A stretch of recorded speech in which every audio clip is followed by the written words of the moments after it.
Nu, apmēram to pašu laiku. Nē, tas nav tā. Skaidrs, jā.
Viņš šoreiz ir izvēlējies to, ka Juris visus tos cilvēkus, kurus viņš safotografēja, viņš dāvināja viņiem bildes un lūdza arī parakstus.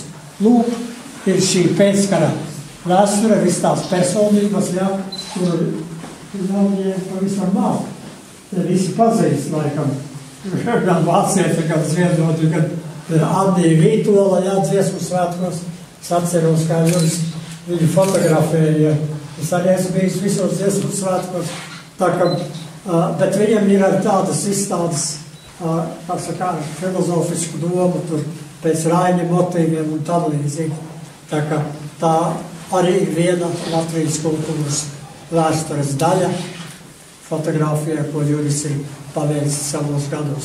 Šogad viņam aprit 80 gadi, ja viņš būtu dzīves, tā kā pieminēsim viņu.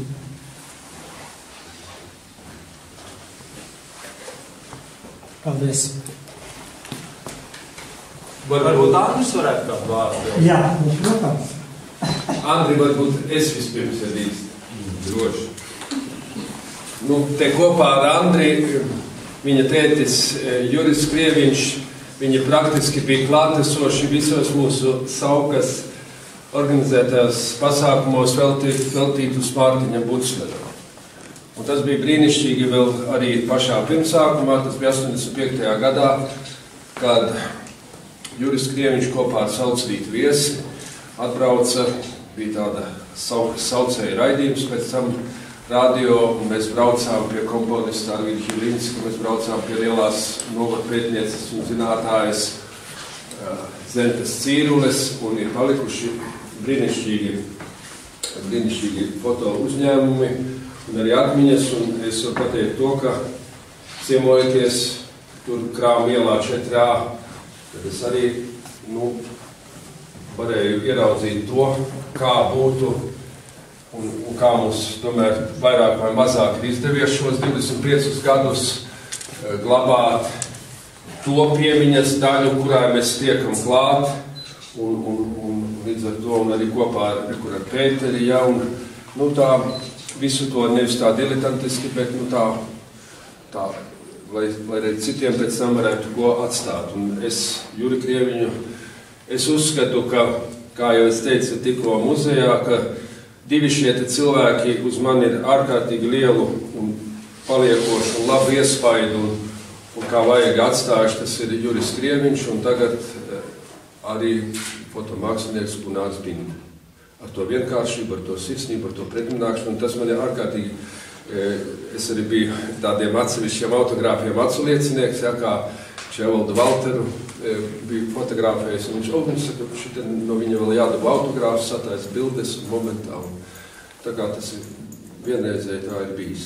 Jā, paldies. Vienīgais, ko es varētu pateikt, kāpēc un kā viņi tā, tas bija, tā kā maijā būtu palikuši tēvam 80 gadi, tad faktiski mēs tīri ģimeniski domājām, ka ir ļoti svarīgi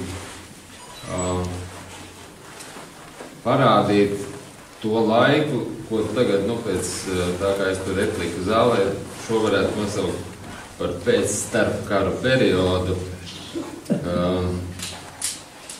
ko, teiksim, mani bērni, kuri ir no 12 līdz 33 gadu vecumam, faktiski neatcerās nemaz. Un tad, kad mēs sākām viņu jau taisīt, tad bija tik daudz, kas man liekas pašām tik pašsaprotams lietas, ka mani dēli, piemēram, viņi vispār nesaprata, par ko tur ir runa, kas tie par cilvēkiem un tā tālāk. Tāpēc man īstenībā mazliet žēl, ka te nav anotācijas pieliktas klāt, kas bija, teiksim, valkāt. Šī izstāde faktiski tika uztaisīta un atklāta taisnes tēva dzimšanas dienu maijā valkāt. Un mums bija tāds nesevišķi liels, bet katrā ziņā tāds mazs anotācijas, jo es pieņemu, ka varbūt ir ne katrs, kur varbūt atpazīst, tur ir visu. Tā doma bija tā, kas bija tie cilvēki, kas savā starpā kontaktēja un kādā veidā viņi dzīvoja un kādas bija viņa attiecības un ne tik daudz tā, teiksim, tā daņrēt vai kādu mums. Darīja atstāja savai tautai un valstī. Jā, šie cilvēki ir atstājuši vērtības, arī tie, kuri nav un kuri vēl ir. Un tāds, teiksim, es saku, manā skatījumā, to man arī tēvs ir ieaudzinājis savā laikā, ka ir lietas, kuras ir jādaudzina. Faktiski tās ir, teiksim, tā ģimene, valsts. Un, ja mēs savu valsti nesaucam vārdā, bet par starpkaru periodu, tas ir nožēlojami, manuprāt. Tā es arī palieku. Un varbūt tāds mazs labojums turpmākajam, ja, ka tur nākošajā zālē, kur mēs gājām garām, tā ir mūsu Jēkabpils, mūsu fotomākslinieka Daņa Jormaņa izstāde. Lūdzu, arī piedalīsimies viņas atklāšanā. Jā.